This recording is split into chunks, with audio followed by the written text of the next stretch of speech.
ಓಂ ನಮಃ ಶಿವಾಯ. ಎಲ್ಲರಿಗೂ ನಮಸ್ಕಾರ. ಇಂದು ಈ ವಿಡಿಯೋದ ಮೂಲಕ ಮೀನರಾಶಿಯವರ ಜಾತಕದ ಫಲಿತಾಂಶಗಳ ಬಗ್ಗೆ ತಿಳಿದುಕೊಳ್ಳೋಣ. ಸ್ನೇಹಿತರೆ, ಈ ರಾಶಿಯವರಿಗೆ ಆಗಸ್ಟ್ 5 ಬುಧವಾರದ ದಿನ ಹೇಗಿರಲಿದೆ? ಬೆಳಗಿನಿಂದ ರಾತ್ರಿಯ ತನಕ ನಿಮ್ಮ ಜೀವನದಲ್ಲಿ ಯಾವ ಶುಭ ಘಟನೆಗಳು ನಡೆಯಬಹುದು, ಯಾವ ವಿಷಯಗಳಲ್ಲಿ ಎಚ್ಚರಿಕೆ ವಹಿಸಬೇಕು ಹಾಗೂ ಯಾವ ಅದೃಷ್ಟದ ಅವಕಾಶಗಳ ನಿಮ್ಮನ್ನು ಎದುರು ನೋಡುತ್ತಿವೆ ಎಂಬ ಸಂಪೂರ್ಣ ಮಾಹಿತಿಯನ್ನು ಇಂದಿನ ಈ ವಿಡಿಯೋದಲ್ಲಿ ತಿಳಿದುಕೊಳ್ಳೋಣ. ಹೀಗಾಗಿ ವಿಡಿಯೋವನ್ನು ಮಧ್ಯದಲ್ಲಿ ಸ್ಕಿಪ್ ಮಾಡದೆ ಕೊನೆಯವರೆಗೂ ನೋಡಿ. ಇಂದಿನ ದಿನ ಈ ರಾಶಿಯವರಿಗೆ ಕೆಲವು ಆಶ್ಚರ್ಯಕರ ಬೆಳವಣಿಗೆಗಳು ಕಾಣಿಸುತ್ತಿವೆ. ವಿಶೇಷವಾಗಿ ಒಬ್ಬ ಮಹಿಳೆಯ ಮೂಲಕ ನಿಮಗೆ ಒಂದು ಪ್ರಮುಖ ಫೋನ್ ಕರೆ ಅಥವಾ ಸಂದೇಶ ಬರುವ ಸಾಧ್ಯತೆ ಇದೆ.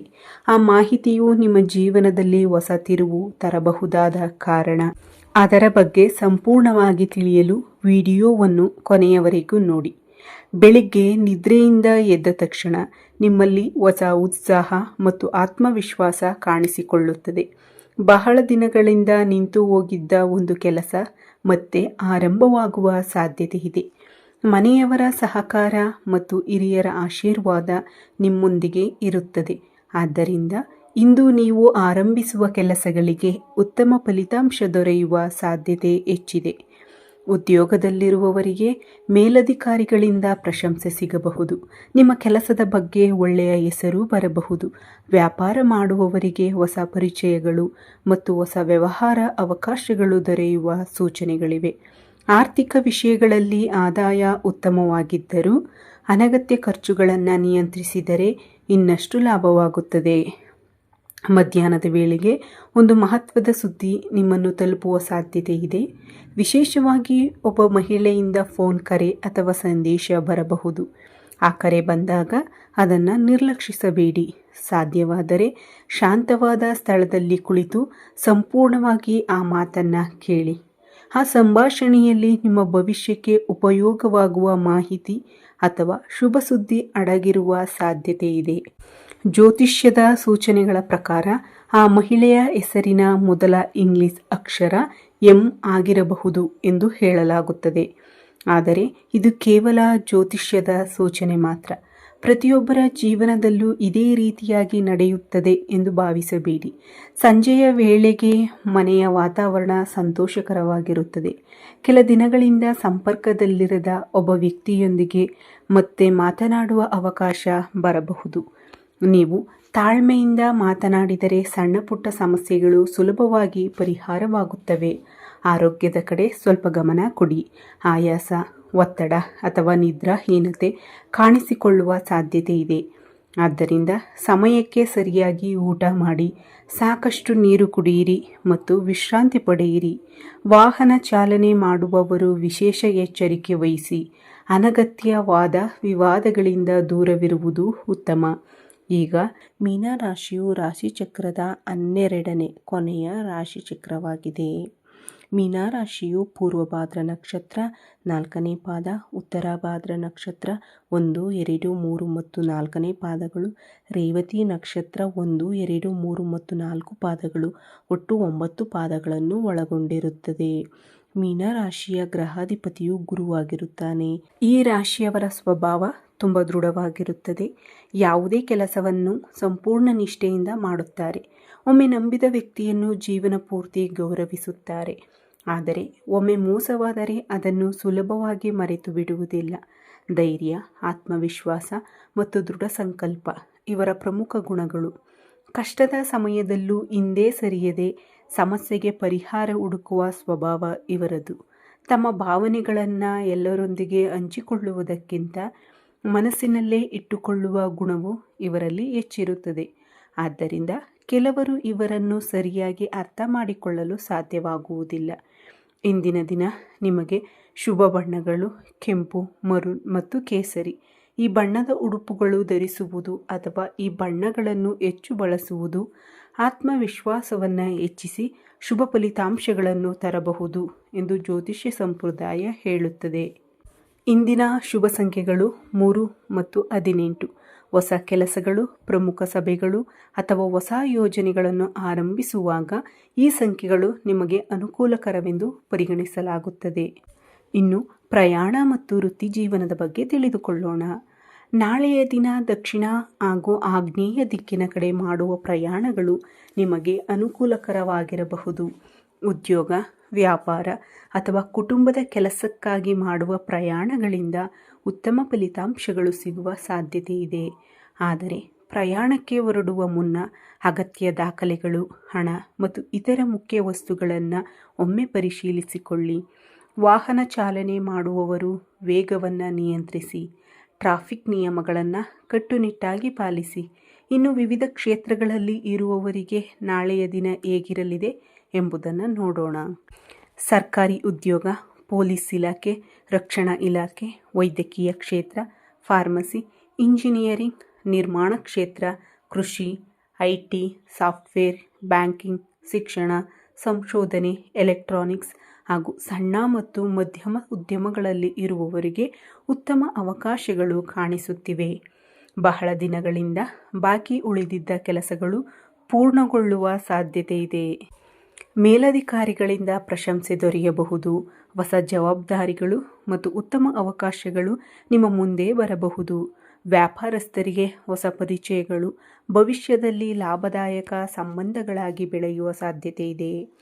ಕೃಷಿ ಸಂಬಂಧಿತ ವ್ಯವಹಾರಗಳು, ಆಟೋಮೊಬೈಲ್, ಯಂತ್ರೋಪಕರಣಗಳು, ಕಟ್ಟಡ ಸಾಮಗ್ರಿಗಳು ಹಾಗೂ ವೈದ್ಯಕೀಯ ಉಪಕರಣಗಳ ವ್ಯಾಪಾರ ಮಾಡುವವರಿಗೆ ಉತ್ತಮ ಅವಕಾಶಗಳು ಕಾಣಿಸುತ್ತಿವೆ. ವಿದ್ಯಾರ್ಥಿಗಳು, ಸ್ಪರ್ಧಾತ್ಮಕ ಪರೀಕ್ಷೆಗಳಿಗೆ ತಯಾರಿ ನಡೆಸುತ್ತಿರುವವರು, ಕಲಾವಿದರು, ಲೇಖಕರು ಹಾಗೂ ಸೃಜನಾತ್ಮಕ ಕ್ಷೇತ್ರಗಳಲ್ಲಿ ಕೆಲಸ ಮಾಡುವವರಿಗೆ ತಮ್ಮ ಪ್ರತಿಭೆಯನ್ನು ತೋರಿಸಿಕೊಳ್ಳುವ ಉತ್ತಮ ಅವಕಾಶ ಸಿಗಬಹುದು. ನಿಮ್ಮ ಪರಿಶ್ರಮಕ್ಕೆ ತಕ್ಕ ಗೌರವ ದೊರೆಯುವ ಸಾಧ್ಯತೆ ಇದೆ. ಆದರೆ ಕೆಲವು ವಿಷಯಗಳಲ್ಲಿ ಮಾತ್ರ ಜಾಗ್ರತೆ ಅಗತ್ಯ. ಷೇರು ಮಾರುಕಟ್ಟೆಯಲ್ಲಿ ದೊಡ್ಡ ಹೂಡಿಕೆಗಳು, ಪಾಲುದಾರಿಕೆ ವ್ಯವಹಾರಗಳು, ರಿಯಲ್ ಎಸ್ಟೇಟ್ನ ದೊಡ್ಡ ವ್ಯವಹಾರಗಳು, ನ್ಯಾಯಾಲಯದ ಪ್ರಕರಣಗಳು, ಜಮೀನು ಖರೀದಿ, ಮಾರಾಟ ಅಥವಾ ದೊಡ್ಡ ಪ್ರಮಾಣದ ಹಣಕಾಸು ವ್ಯವಹಾರಗಳನ್ನು ಮಾಡುವವರು ಯಾವುದೇ ನಿರ್ಧಾರವನ್ನು ಆತುರದಲ್ಲಿ ತೆಗೆದುಕೊಳ್ಳಬೇಡಿ. ಯಾವುದೇ ದಾಖಲೆಗಳಿಗೆ ಸಹಿ ಮಾಡುವ ಮೊದಲು ಪ್ರತಿಯೊಂದು ಅಂಶವನ್ನು ಸಂಪೂರ್ಣವಾಗಿ ಪರಿಶೀಲಿಸಿ. ಸ್ವಲ್ಪ ಎಚ್ಚರಿಕೆ ನಿಮ್ಮನ್ನು ದೊಡ್ಡ ನಷ್ಟದಿಂದ ಕಾಪಾಡಬಹುದು. ಉದ್ಯೋಗದಲ್ಲಿರುವವರಿಗೆ ಸಹೋದ್ಯೋಗಿಗಳೊಂದಿಗೆ ಸಣ್ಣ ಪುಟ್ಟ ತಪ್ಪು ಅರ್ಥೈಸಿಕೆಗಳು ಉಂಟಾಗುವ ಸಾಧ್ಯತೆ ಇದೆ. ಆದ್ದರಿಂದ ಮಾತಿನಲ್ಲಿ ತಾಳ್ಮೆ ಮತ್ತು ವಿನಯ ಇರಲಿ. ಕುಟುಂಬದ ವ್ಯವಹಾರ ನಡೆಸುತ್ತಿರುವವರು ಹಿರಿಯರ ಸಲಹೆ ಪಡೆದು ಮುಂದುವರೆದರೆ ಉತ್ತಮ ಫಲಿತಾಂಶ ಪಡೆಯಬಹುದು. ಒಟ್ಟಾರೆ ನೋಡಿದರೆ ಸರ್ಕಾರಿ ಸೇವೆ, ವೈದ್ಯಕೀಯ, IT, ಶಿಕ್ಷಣ, ಬ್ಯಾಂಕಿಂಗ್, ಇಂಜಿನಿಯರಿಂಗ್, ಕೃಷಿ ಮತ್ತು ಸೃಜನಾತ್ಮಕ ಕ್ಷೇತ್ರದಲ್ಲಿ ಇರುವವರಿಗೆ ನಾಳೆಯ ದಿನ ಸಾಕಷ್ಟು ಅನುಕೂಲಕರವಾಗಿರುತ್ತದೆ. ಇದೀಗ ಈ ದಿನದ ಅತ್ಯಂತ ಆಸಕ್ತಿದಾಯಕ ವಿಷಯವನ್ನು ತಿಳಿದುಕೊಳ್ಳೋಣ. ಜ್ಯೋತಿಷ್ಯದ ಪ್ರಕಾರ ಒಬ್ಬ ಮಹಿಳೆಯ ಮೂಲಕ ನಿಮಗೆ ಒಂದು ಫೋನ್ ಕರೆ ಅಥವಾ ಶುಭ ಸುದ್ದಿ ದೊರೆಯುವ ಸಾಧ್ಯತೆ ಇದೆ. ಆ ಸುದ್ದಿ ನಿಮ್ಮ ಕುಟುಂಬ, ಉದ್ಯೋಗ, ವ್ಯಾಪಾರ ಅಥವಾ ನೀವು ಬಹಳ ದಿನಗಳಿಂದ ಕಾಯುತ್ತಿದ್ದ ವಿಷಯಕ್ಕೆ ಸಂಬಂಧಿಸಿರಬಹುದು. ಆ ಕರೆ ಬಂದಾಗ ಅದನ್ನು ನಿರ್ಲಕ್ಷಿಸದೆ, ಸಾಧ್ಯವಾದರೆ ಶಾಂತವಾದ ಸ್ಥಳದಲ್ಲಿ ಕುಳಿತು ಸಂಪೂರ್ಣವಾಗಿ ಆಲಿಸಿ. ಆ ಸಂಭಾಷಣೆಯಲ್ಲಿ ನಿಮ್ಮ ಭವಿಷ್ಯಕ್ಕೆ ಸಹಾಯವಾಗುವ ಒಂದು ಪ್ರಮುಖ ಮಾಹಿತಿ ಅಥವಾ ಹೊಸ ಅವಕಾಶ ಅಡಗಿರುವ ಸಾಧ್ಯತೆ ಇದೆ. ಆದರೆ ಆ ಸುದ್ದಿ ಕೇಳಿದ ತಕ್ಷಣ ಯಾವುದೇ ನಿರ್ಧಾರವನ್ನು ತೆಗೆದುಕೊಳ್ಳಬೇಡಿ. ಸ್ವಲ್ಪ ಸಮಯ ತೆಗೆದುಕೊಂಡು ಯೋಚಿಸಿ, ನಂತರವೇ ಮುಂದಿನ ಹೆಜ್ಜೆ ಇಡಿ. ಜ್ಯೋತಿಷ್ಯದ ಸೂಚನೆಗಳ ಪ್ರಕಾರ ಆ ಮಹಿಳೆಯ ಹೆಸರಿನ ಮೊದಲ ಇಂಗ್ಲಿಷ್ ಅಕ್ಷರ M ಅಥವಾ R ಆಗಿರುವ ಸಾಧ್ಯತೆ ಇದೆ. ಆದರೆ ಇದು ಕೇವಲ ಜ್ಯೋತಿಷ್ಯದ ಸೂಚನೆ ಮಾತ್ರ. ಪ್ರತಿಯೊಬ್ಬರ ಜೀವನದಲ್ಲೂ ಇದೇ ರೀತಿಯಾಗಿ ನಡೆಯುತ್ತದೆ ಎಂದು ಭಾವಿಸಬೇಡಿ. ಅವರ ಮಾತುಗಳು ನಿಮ್ಮಲ್ಲಿ ಹೊಸ ಭರವಸೆ ಮೂಡಿಸಬಹುದು. ಬಹಳ ದಿನಗಳಿಂದ ನಿಂತು ಹೋಗಿದ್ದ ಒಂದು ಕೆಲಸ ಮತ್ತೆ ಆರಂಭವಾಗಲು, ತಪ್ಪು ಅರ್ಥೈಸಿಕೆ ದೂರವಾಗಲು ಅಥವಾ ನೀವು ಬಹಳ ಸಮಯದಿಂದ ನಿರೀಕ್ಷಿಸುತ್ತಿದ್ದ ಒಂದು ಶುಭ ಸುದ್ದಿ ಸಿಗಲು ಈ ಸಂಭಾಷಣೆ ಕಾರಣವಾಗಬಹುದು. ಆದ್ದರಿಂದ ಯಾವುದೇ ಕರೆ ಬಂದರೂ ತಾಳ್ಮೆಯಿಂದ ಆಲಿಸಿ, ಚೆನ್ನಾಗಿ ಯೋಚಿಸಿ, ನಂತರವೇ ನಿರ್ಧಾರ ತೆಗೆದುಕೊಳ್ಳಿ. ಇನ್ನು ನಾಳೆಯ ದಿನ ಮಾಡಬಹುದಾದ ಪೂಜೆ ಪರಿಹಾರಗಳು ಮತ್ತು ಶುಭ ಕಾರ್ಯಗಳ ಬಗ್ಗೆ ತಿಳಿದುಕೊಳ್ಳೋಣ. ನಾಳೆ ಬುಧವಾರವಾಗಿರುವುದರಿಂದ ಕುಜಗ್ರಹದ ಪ್ರಭಾವ ಹೆಚ್ಚು ಇರುತ್ತದೆ ಎಂದು ಜ್ಯೋತಿಷ್ಯದಲ್ಲಿ ಹೇಳಲಾಗುತ್ತದೆ. ಆದ್ದರಿಂದ ಭಕ್ತಿಯಿಂದ ಮಾಡುವ ಪೂಜೆಗಳು, ದಾನಗಳು ಮತ್ತು ಸತ್ಕಾರ್ಯಗಳು ನಿಮಗೆ ಮಾನಸಿಕ ಶಾಂತಿ, ಧೈರ್ಯ ಮತ್ತು ಆತ್ಮವಿಶ್ವಾಸವನ್ನು ಹೆಚ್ಚಿಸಬಹುದು. ಬೆಳಿಗ್ಗೆ ಬ್ರಹ್ಮ ಮುಹೂರ್ತದಲ್ಲಿ ಅಥವಾ ಸೂರ್ಯೋದಯದ ನಂತರ ಸ್ನಾನ ಮಾಡಿ ಮನೆಯ ಪೂಜಾ ಕೋಣೆಯಲ್ಲಿ ತುಪ್ಪ ಅಥವಾ ಎಳ್ಳೆಣ್ಣೆಯ ದೀಪವನ್ನು ಹಚ್ಚಿ ಮೊದಲು ಶ್ರೀ ಗಣೇಶನನ್ನು ಸ್ಮರಿಸಿ ಎಲ್ಲ ವಿಘ್ನಗಳು ದೂರವಾಗಲಿ ಎಂದು ಪ್ರಾರ್ಥಿಸಿ. ನಂತರ ನಿಮ್ಮ ಇಷ್ಟ ದೇವರನ್ನು ಧ್ಯಾನಿಸಿ ಕುಟುಂಬದ ಆರೋಗ್ಯ, ಐಶ್ವರ್ಯ, ಸುಖ, ಶಾಂತಿ ಮತ್ತು ಯಶಸ್ಸಿಗಾಗಿ ಸಂಕಲ್ಪ ಮಾಡಿಕೊಳ್ಳಿ. ಬುಧವಾರದಂದು ಶ್ರೀ ಆಂಜನೇಯ ಸ್ವಾಮಿಯ ಆರಾಧನೆ ಈ ರಾಶಿಯವರಿಗೆ ವಿಶೇಷವಾಗಿ ಶುಭಕರವೆಂದು ನಂಬಲಾಗಿದೆ. ಸಾಧ್ಯವಾದರೆ ಹತ್ತಿರದ ಆಂಜನೇಯ ದೇವಾಲಯಕ್ಕೆ ಭೇಟಿ ನೀಡಿ ಬೆಲ್ಲದ ಪಾನಕ ಅಥವಾ ಬೆಣ್ಣೆಯನ್ನು ಸಮರ್ಪಿಸಿ ಓಂ ಶ್ರೀ ಹನುಮತೆಯೇ ನಮಃ ಎಂಬ ಮಂತ್ರವನ್ನು 21, 54 ಅಥವಾ 108 ಬಾರಿ ಮನಸ್ಸಿನಿಂದ ಭಕ್ತಿಯಿಂದ ಜಪಿಸಿ. ಇದರಿಂದ ಧೈರ್ಯ ಹೆಚ್ಚಾಗಿ ಮನಸ್ಸಿನಲ್ಲಿರುವ ಭಯಗಳು ದೂರವಾಗುತ್ತವೆ. ಅದೇ ರೀತಿ ಪರಶಿವನ ಆರಾಧನೆಯು ಮಂಗಳಕರವಾಗಿದೆ. ಶಿವಲಿಂಗಕ್ಕೆ ನೀರನ್ನು ಅರ್ಪಿಸಿ ಓಂ ನಮಃ ಶಿವಾಯ ಮಂತ್ರವನ್ನು ಜಪಿಸಿ ಕುಟುಂಬದಲ್ಲಿ ಶಾಂತಿ ನೆಲೆಸಲಿ ಮತ್ತು ಮನಸ್ಸಿಗೆ ನೆಮ್ಮದಿ ದೊರೆಯಲಿ ಎಂದು ಪ್ರಾರ್ಥಿಸಿ. ಕುಜಗ್ರಹದ ಅನುಗ್ರಹಕ್ಕಾಗಿ ಶ್ರೀ ಸುಬ್ರಹ್ಮಣ್ಯ ಸ್ವಾಮಿಯ ದರ್ಶನವು ಶುಭಕರವಾಗಿದೆ. ಕೆಂಪು ಹೂವುಗಳಿಂದ ಪೂಜೆ ಮಾಡಿ ಜೀವನದಲ್ಲಿರುವ ಅಡೆತಡೆಗಳು ದೂರವಾಗಲಿ ಎಂದು ಪ್ರಾರ್ಥಿಸಿ. ಆರೋಗ್ಯದ ವಿಷಯದಲ್ಲಿ ನಾಳೆಯ ದಿನ ಆಯಾಸ, ತಲೆನೋವು, ರಕ್ತದೊತ್ತಡ, ಕೀಲು ನೋವು ಅಥವಾ ಮಾನಸಿಕ ಒತ್ತಡದಂತಹ ಸಣ್ಣ ಸಮಸ್ಯೆಗಳು ಕಾಣಿಸಿಕೊಳ್ಳುವ ಸಾಧ್ಯತೆ ಇದೆ. ಆದ್ದರಿಂದ ಸಮಯಕ್ಕೆ ಸರಿಯಾಗಿ ಊಟ ಮಾಡಿ, ಸಾಕಷ್ಟು ನೀರು ಕುಡಿಯಿರಿ ಮತ್ತು ವಿಶ್ರಾಂತಿ ಪಡೆಯಿರಿ. ಅತಿಯಾಗಿ ಕೆಲಸ ಮಾಡುವುದನ್ನು ತಪ್ಪಿಸಿ. ಆರೋಗ್ಯವೇ ನಿಜವಾದ ಸಂಪತ್ತು ಎಂಬುದನ್ನು ಯಾವಾಗಲೂ ನೆನಪಿಟ್ಟುಕೊಳ್ಳಿ. ದಾನ ಮತ್ತು ಸೇವೆ. ಸಾಧ್ಯವಾದರೆ ಹಸಿದವರಿಗೆ ಅನ್ನ ದಾನ ಮಾಡಿ. ಇದು ಅತ್ಯಂತ ಪುಣ್ಯದ ಕಾರ್ಯವೆಂದು ಪರಿಗಣಿಸಲಾಗುತ್ತದೆ. ಬೆಲ್ಲ, ಕೆಂಪು ಬಣ್ಣದ ಹಣ್ಣುಗಳು, ತೊಗರಿ ಬೇಳೆ ಅಥವಾ ಅಗತ್ಯವಿರುವವರಿಗೆ ಆಹಾರ ಸಾಮಗ್ರಿಗಳನ್ನು ದಾನ ಮಾಡಬಹುದು. ವಿದ್ಯಾರ್ಥಿಗಳಿಗೆ ಪೆನ್ನುಗಳನ್ನು ಅಥವಾ ನೋಟ್ಬುಕ್ಗಳನ್ನು ಕೊಡುವುದು, ಬಡವರಿಗೆ ಬಟ್ಟೆ ದಾನ ಮಾಡುವುದು ಕೂಡ ಶುಭಕರವೆಂದು ನಂಬಲಾಗಿದೆ. ಗೋಮಾತೆಗೆ ಹಸಿರು ಮೇವು ನೀಡುವುದು, ಪಕ್ಷಿಗಳಿಗೆ ಧಾನ್ಯ ಹಾಕುವುದು ಅಥವಾ ಬಾಯಾರಿದ ಪ್ರಾಣಿಗಳಿಗೆ ನೀರು ಇಡುವಂತಹ ಸಣ್ಣ ಸೇವೆಗಳೂ ಸಹ ಉತ್ತಮ ಫಲ ನೀಡುತ್ತವೆ ಎನ್ನಲಾಗುತ್ತದೆ. ಇನ್ನೊಂದು ಮುಖ್ಯ ಸಲಹೆ, ಕೋಪವನ್ನು ಕಡಿಮೆ ಮಾಡಿ. ಎಲ್ಲರೊಂದಿಗೆ ಮೃದುವಾಗಿ ಮಾತನಾಡಿ. ಹಿರಿಯರಿಗೆ ಗೌರವ ನೀಡಿ.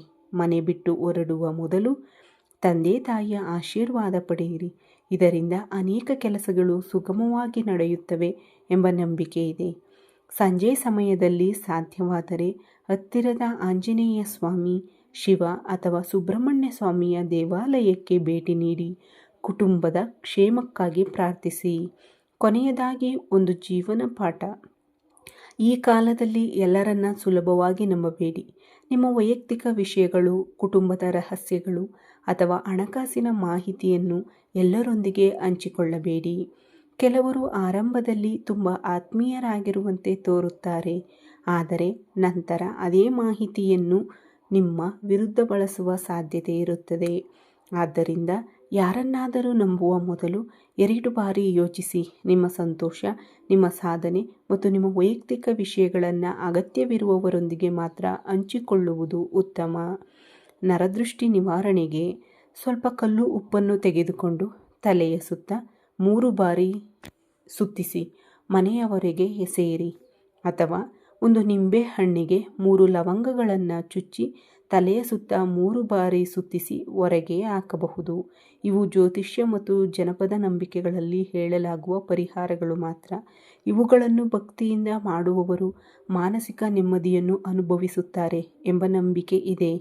ಒಟ್ಟಾರೆ ನೋಡಿದರೆ ನಾಳೆಯ ದಿನ ಈ ರಾಶಿಯವರಿಗೆ ಮಿಶ್ರ ಫಲಿತಾಂಶಗಳ ದಿನವಾಗಿದ್ದರೂ ಸರಿಯಾದ ನಿರ್ಧಾರಗಳು, ತಾಳ್ಮೆ, ಪರಿಶ್ರಮ ಮತ್ತು ಭಕ್ತಿಯೊಂದಿಗೆ ಮುಂದುವರೆದರೆ ಉತ್ತಮ ಅವಕಾಶಗಳು ದೊರೆಯುವ ಸಾಧ್ಯತೆಗಳು ಹೆಚ್ಚಿವೆ.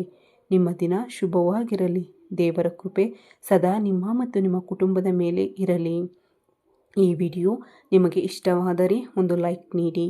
ಇಂತಹ ಪ್ರತಿದಿನದ ರಾಶಿ ಭವಿಷ್ಯ ಪೂಜೆಗಳು, ಪರಿಹಾರಗಳು ಮತ್ತು ಶುಭ ಸಮಯಗಳ ಮಾಹಿತಿಗಾಗಿ ನಮ್ಮ ಚಾನಲನ್ನು ಸಬ್ಸ್ಕ್ರೈಬ್ ಮಾಡಿ ಹಾಗೂ ಬೆಲ್ಲೈಕನ್ ಒತ್ತುವುದನ್ನು ಮರೆಯಬೇಡಿ.